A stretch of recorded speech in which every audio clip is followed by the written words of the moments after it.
I gotta say, and maybe you would agree, hopefully you would agree, that being an entrepreneur is the best. Like, I haven't had a job since 2009 and I don't want one. I don't want to go back to working for someone else. I like owning my own business and owning my time and doing work that I am excited about and doing it the way I want to do it and working with the people I want to work with.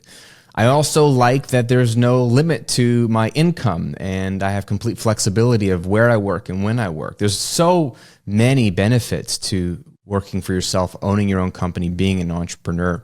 And it's easier than ever, right, today to become a digital entrepreneur, which is what I help you do each and every week on this show, which ultimately helps you build a life that you love. So if it's so great, why are we going to talk about it being dangerous? That's the topic of today's episode. I think there are a million dangers to being an entrepreneur. And 2 weeks ago, we talked about the 4 entrepreneur types and personalities. And each one of those, as wonderful as they are, and I've been all 4, have a dark side. And you probably feel some of the negatives, right? There's cons to everything. But what I think is the most dangerous thing, it really boils down to one word. And you know what that word is? More. We're going to unpack that in just a second. And we're going to unpack the counterbalance to that word. And I think this is going to get real. And I hope that you can be honest with yourself. And if you're a newer entrepreneur, hopefully this will be a good warning sign for you about what is possible on the negative side of things for you down the future. So my hope is to point out the dangers so you can put in some guardrails so that you can thrive, stay in business for decades and decades, serve a ton of people, make a great living, and have a lot of fun doing it. So let's unpack this dangerous word more.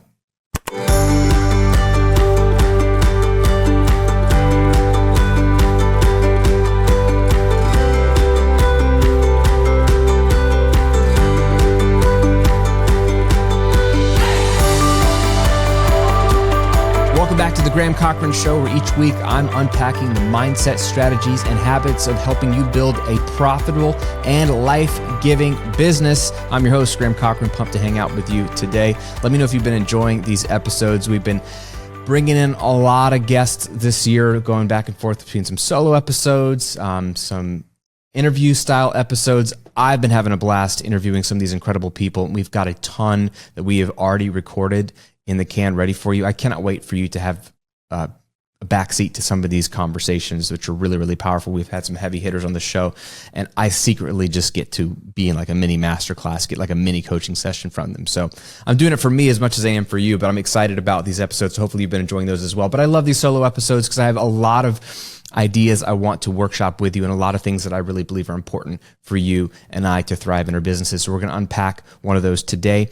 I want to give something for you, though, tactical in your hands. If you haven't already started your passive income business or you haven't launched a passive income arm of your business, this is a great way to stabilize client work or a service-based business. Or if you've never launched your online business, it's the best business model, in my opinion, because it's predictable, it's dependable, and it's not tied to how many hours you work. Well, then I've got something for you. It's my passive income workshop where I will teach you how to make your first $1,000 a month of passive income, even if you only have 30 minutes a day to work on it. That's right. You can start this on the side.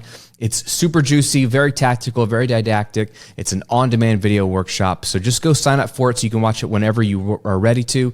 And then more importantly than that, do it. Do the thing that I tell you to do in that video. It's made me millions of dollars, but more importantly, it's stabilized my income and removed me from the machine so that I get paid even when I'm not working, which is so powerful. I want you to have a taste of that. Even if you only had $1,000 a month coming in for doing no work, wouldn't that be worth it?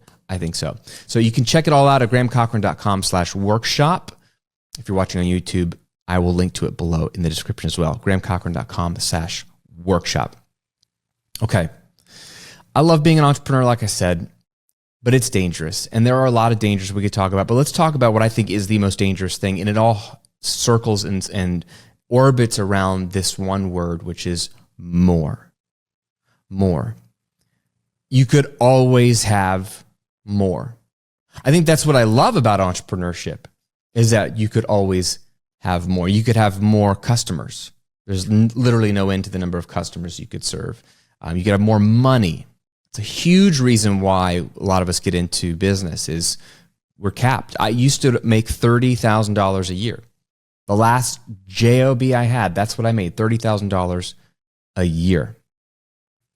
That's not really enough for me and my family to live off of, certainly not to be able to run amok and have a lot of fun, right? So I wanted more money. At the time, I just needed some money because I was broke. So I wasn't even thinking about, could I increase my standard of living? I just needed to survive, which is what made me start a business. But then once I saw that thing grow after 18 to 24 months, I realized, there's more here. I could imagine a nicer lifestyle for myself. It's something I never let myself dream about because I never thought I'd have money. So more money is a wonderful thing.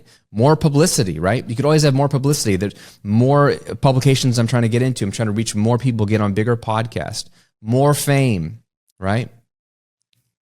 That feels good. When more people know about you and are talking about how awesome your material is and how helpful it is, it feels good.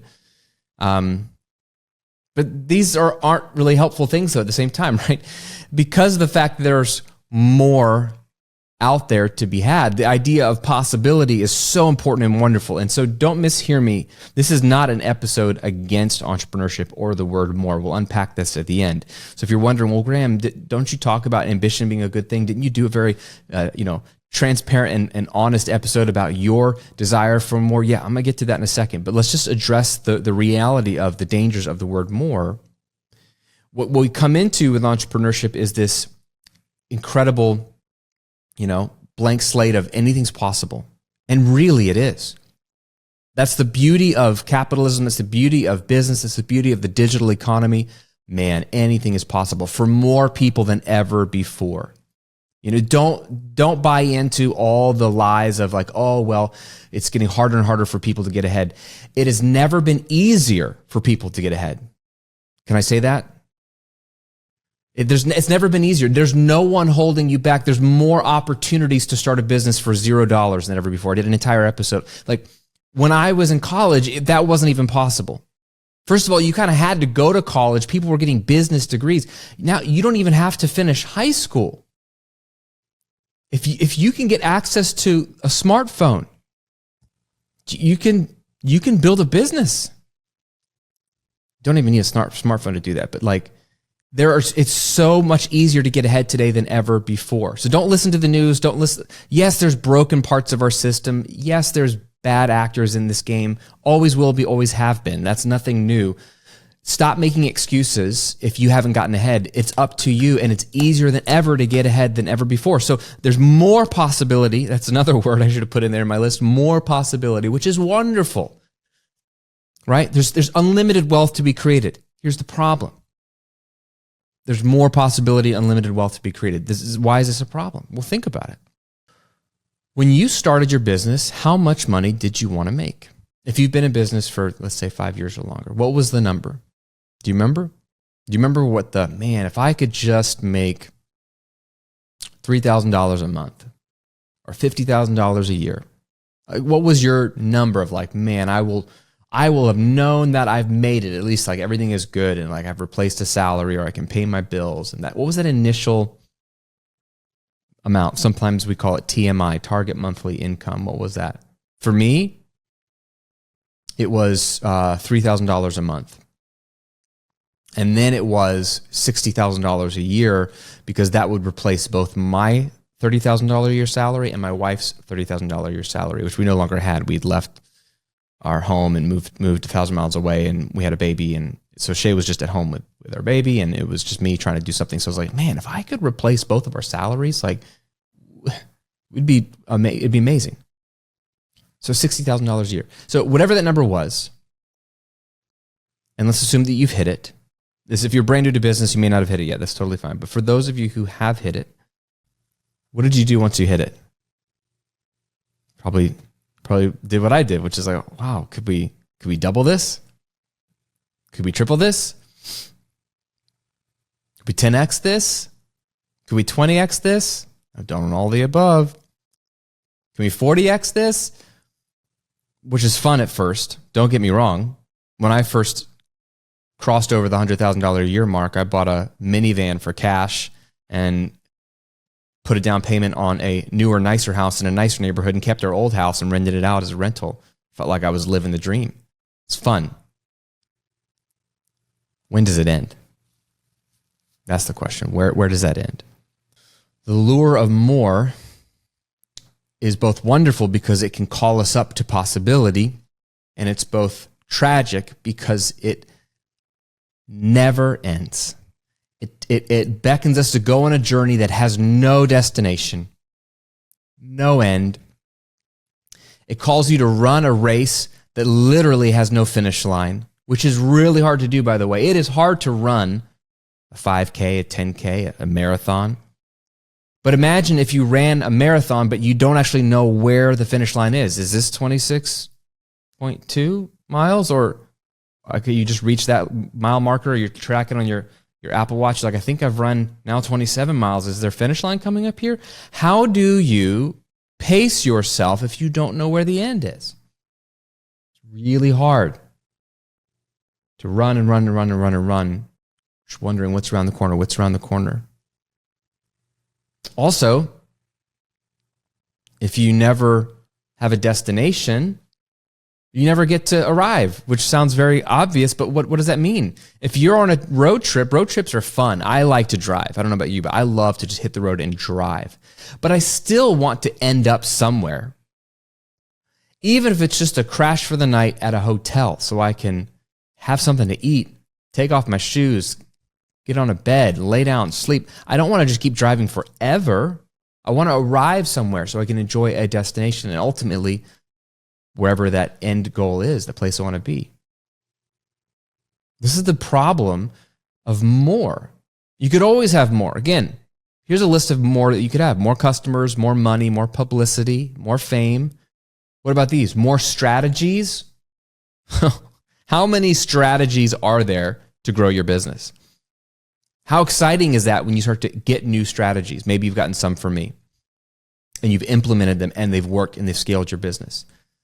And then you find some more. And maybe you start to unpack all of my content you didn't know I had, and you dive in deeper. Maybe you take my course, Automatic Income Academy, or you jump into my 6-figure coaching community, and there's new strategies every month, which is wonderful until it isn't. What if you start to follow some of my colleagues in the space and other incredible entrepreneurs and coaches who are teaching you incredible strategies? It's like going to a buffet where the food is really good. So I'm not talking about like Old Country Buffet or Golden Corral. I'm talking about you're at Vegas and you're paying $50 to $100 a head to come in, and there's like crab legs and the food is amazing, like filet mignon, whatever you want, and it's really well done. And you're like, oh my gosh, so much possibility. The beginning of a buffet is so much fun. And then halfway through the buffet, if it's good, you're just like, oh man, I'm full and I don't even have room on my 13 plates that I just got to stop, The more of it gets old at best. At worst, the more of it, if you keep shoving it in, it'll kill you, right? We do this with strategies. The more business growth and scaling strategies we get, the more fun it gets until it gets past this point and it's no longer fun. It's actually overwhelming. It's actually a burden, because then imagine you're doing a strategy. Imagine you're doing some of my strategies. You're doing content marketing. You've got a great evergreen funnel. And then you see, a Facebook ad strategy that someone's talking about. And well, Grant doesn't talk about Facebook ad strategies. He actually makes fun of them. But I wonder if I should go do that Facebook ad strategy. And you know what? You could. And I have really good friends that are crushing it with Facebook ads. But now you go over and you implement that strategy, and then, okay, is that take away from it? What about the content marketing strategy? Oh, well, I see a lot of people doing challenges. Maybe I should do a challenge strategy. So I'm going to start doing my challenges. Oh, you know what?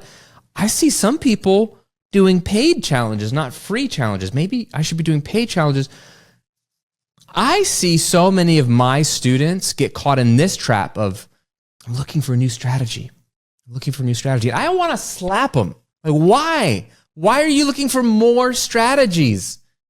You just need one good strategy and you can make millions of dollars. Like, friend, I have made millions of dollars, not by knowing all the strategies, but by knowing a handful of things and using them a lot. I know a little, actually know a lot, but I take a little and I use it a lot. I get a lot of mileage out of those strategies. It's not creative, but it works. But this is one of the traps I see of my students, jumping from thing to thing, shiny object syndrome of strategy. Oh, I saw an ad. I saw somebody in the Kajabi Facebook group saying they're doing X, Y, and Z. Maybe I should do that. Maybe I should do that. They're writing a book. They're doing free plus shipping, funnel with their book. Maybe I should write a book so I can do. Sure. But where does it end? More strategies is not always a good thing. What about this? More work hours. More work hours. Friend, this is something even I fall prey to. Like, I hate working a lot. I've made a living working as little as possible and teaching other people to work as little as possible. Like, I'm the work as little as possible guy. That's why I love Tim Ferriss's The 4-Hour Work Week. Like, I basically have one. It takes me about 4 to 5 man hours of my time per week to keep things running. And yet there's always this pull of, well, I could work more. I could do more content. I could spend a little bit more time answering some more questions in the community. I could check email one more time. It never ends. Like, I'm not like immune to that. It's like a voice saying, Graham, crack open the laptop. There's more to be done. You're working so little, bro. Imagine if you 4x'd your hours and worked maybe 20 hours a week, you might 4x your income, which I know is not true. That's the reason why I can work so few hours, is because I'm still doing the things that people working 40 to 50 hours a week are doing, getting the same results. Just I'm eliminating all the useless stuff that they do and only doing what really matters. So I know that's a lie, but I want to believe it sometimes. And I see it all the time in this world, it's very common. Work more hours. It's like a badge of honor how many hours we work. But where does that end?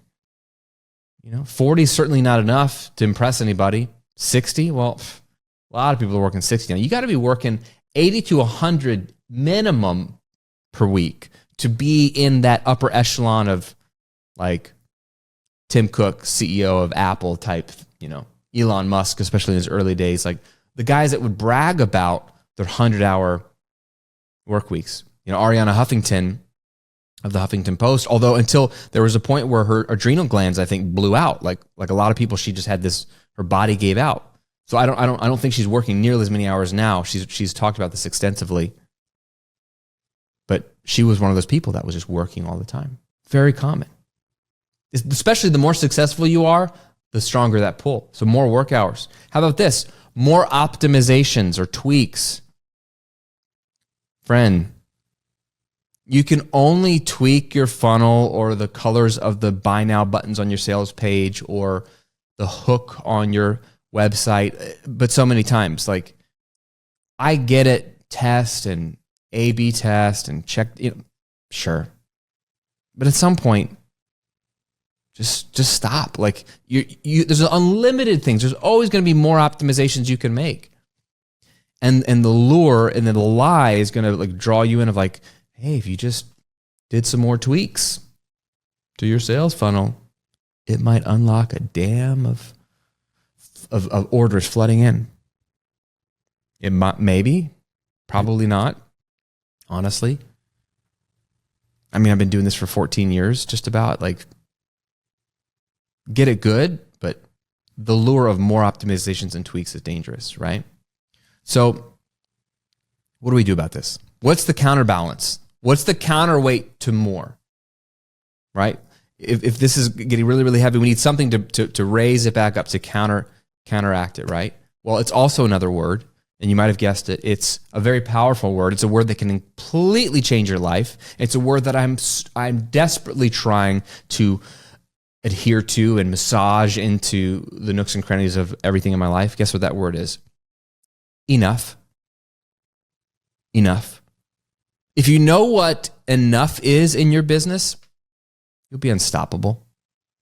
Unstoppable. You can take that same list and just put the word enough in front of everything instead of the word more. What if you had enough customers or clients? Wow, what would that look like?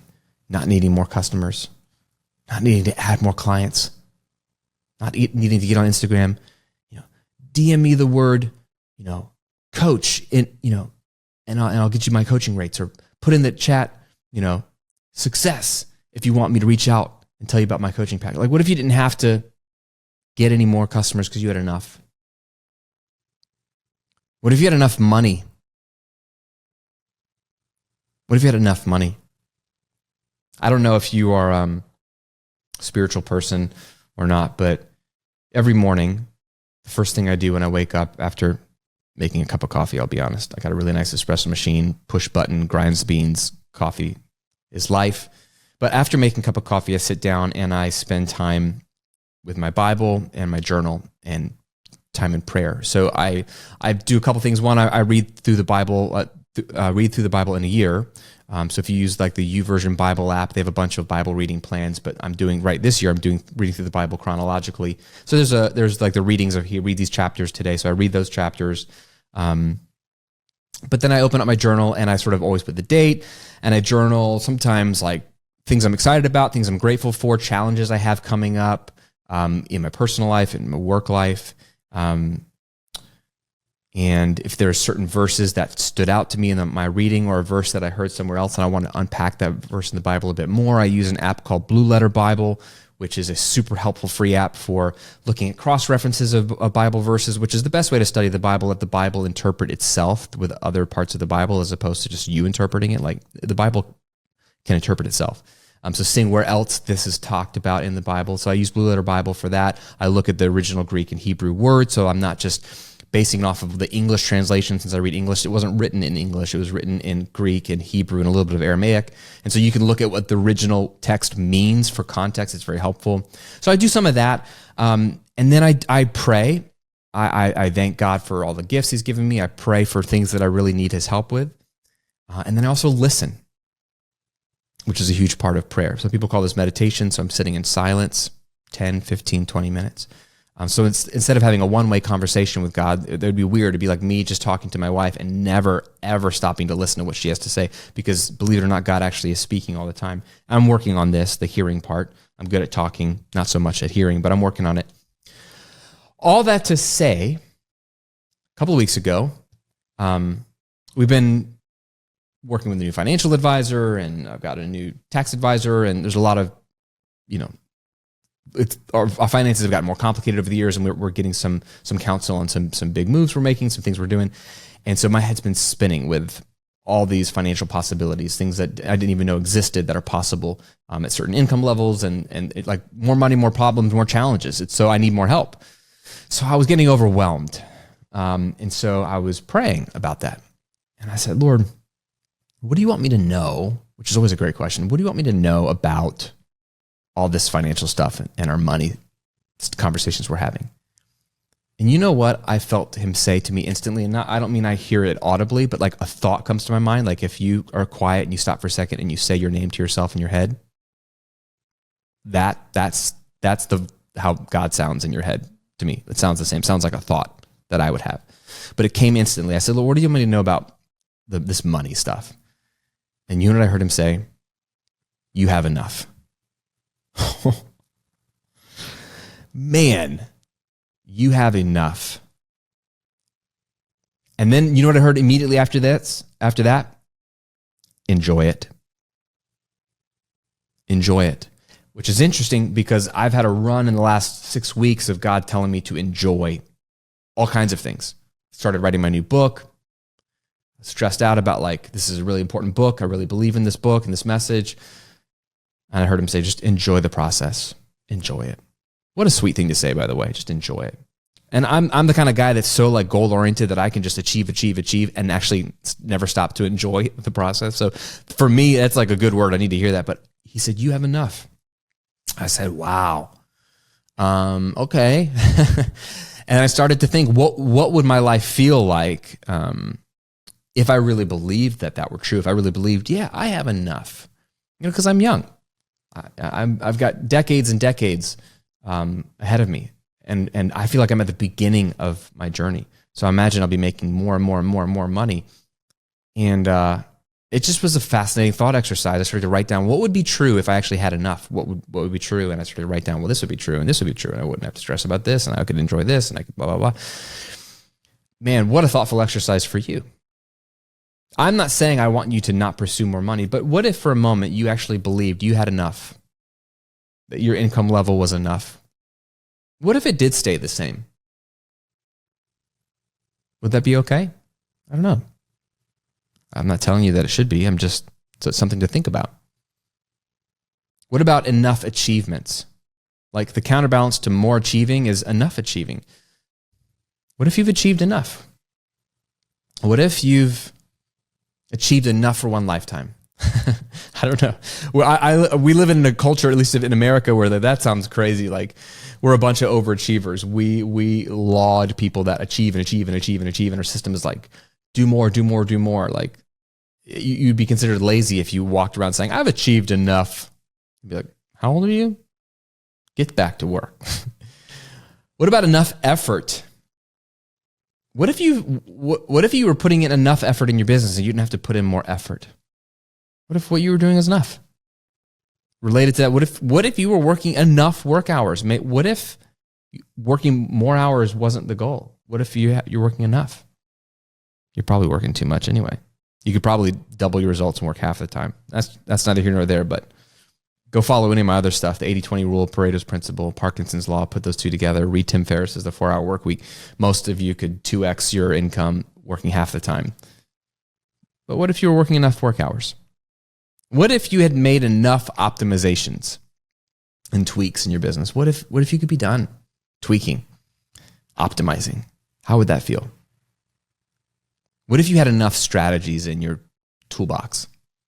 What if you had all the strategies you need to make all the money you need, to reach all the people you need, to accomplish all the things you need? What if you had enough strategies? Am I telling you I don't want you to join my membership? I don't know. No, because it's not about strategies. The biggest part about the membership is the ongoing coaching and the community. But man, what if you didn't need more strategies? How would that feel? So let's land this plane, because the question that maybe comes up for you and certainly comes up for me is, well, what about goals, dreams, and ambitions? I don't think it's wrong to want more or to want to achieve more. I used to think that. And I talked about this a bit a month or so ago in a very candid episode about Confessions of a 7-Figure Business Owner. Some of the things I was wrestling with in the last 12 months about, I've achieved like everything I ever set out to achieve pretty much, and made more money and given away more money and saved more money than I ever thought possible, especially this age. And I felt weird. I didn't know if I should just chill out or reach for more, and why. And I had this whole, you can listen to the episode, but where I landed was, I feel like I want more. And specifically, I want more impact in the world. Like I want to reach a lot more people with even more profound messages than just how to make money or grow a business. That's why I'm writing this new book. You'll hear more about that as we go. But how do you go about reaching for more? Because how you go about doing it, how you go about reaching for that goal, that more, whatever it is critical. The how is critical. So what you need to do is, these two words work so well together. You need to identify what the enough is in order to achieve the more. You need to identify what the enough is in order to achieve the more. So what I mean by this is, don't just blindly chase more money or more impact or more achievement. Figure out what effort or strategies are necessary to accomplish your goal, and don't do any more than that. Like, do the bare minimum. I'm giving you permission to do the minimum effective dose. Don't do any more. I mean, don't do any less because it won't work, but figure out what's the minimum it's going to take. What's the enough? This is enough work hours per week. This is enough effort. This is enough of a strategy. This is enough optimization to achieve the more I want to get. Even if there's a new more I want to reach out to, and I want to reach out for, and I want to like 2x my audience impact. What's the one strategy, the certain amount of work hours per week, and the certain amount of tweaks I need to make in order to reach that, and I'll just do enough of that and leave the rest to come. Do enough to reach your goals of more, but no more than that. Again, I don't think more is bad, but how you go about achieving more, it makes a difference. And what comes to mind for me, maybe this will help you as we wrap this up, is a little analogy of a farmer who's planting seeds. I like how the Bible actually uses farming and seed planting analogies a lot, because it just makes sense. It's a great visual. Let's imagine that you want to grow a bunch of apple trees. How do you grow apple trees? Well, you need apple seeds, right? So you do need something. That's a good strategy.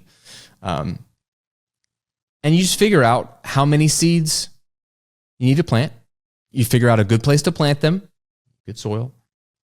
And there's a couple of things you need to commit to. You need to commit to watering.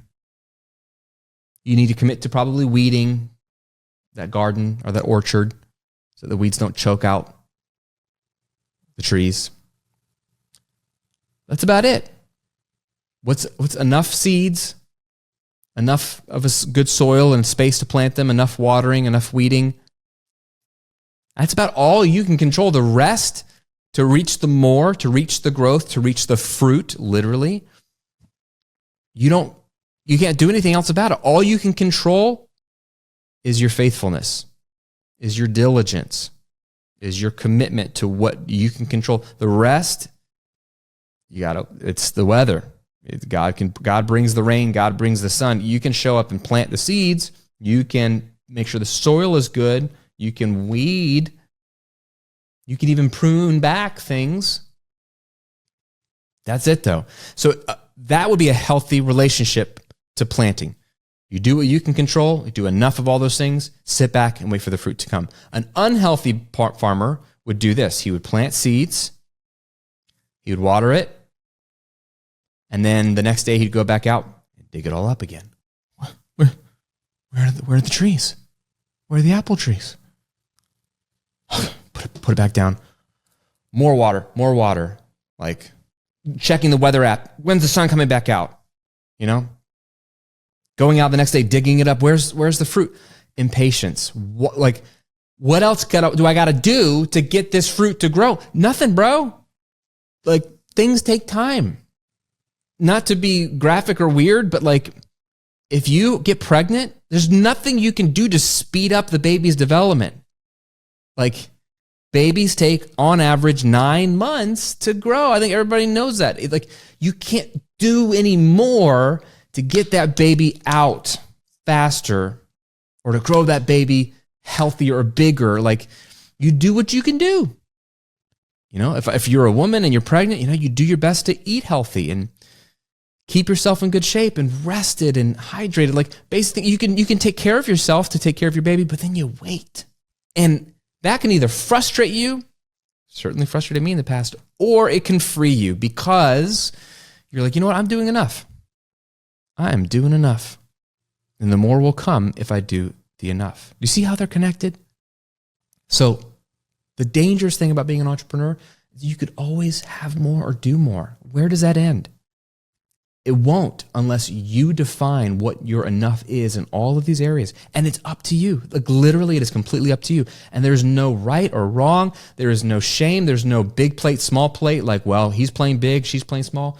No, it's not playing small to define your enough.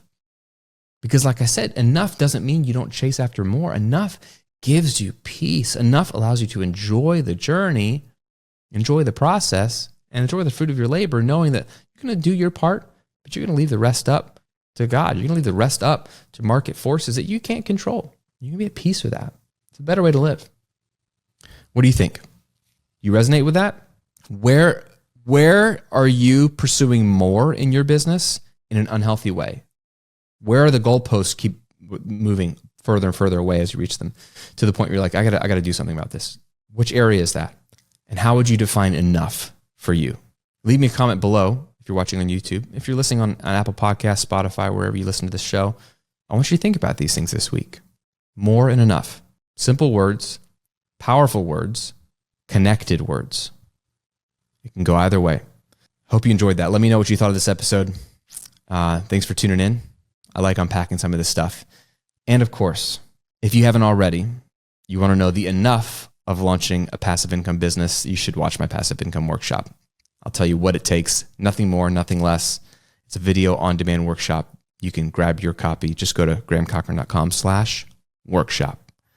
All right, my friend, good luck processing this. That's your homework for this week.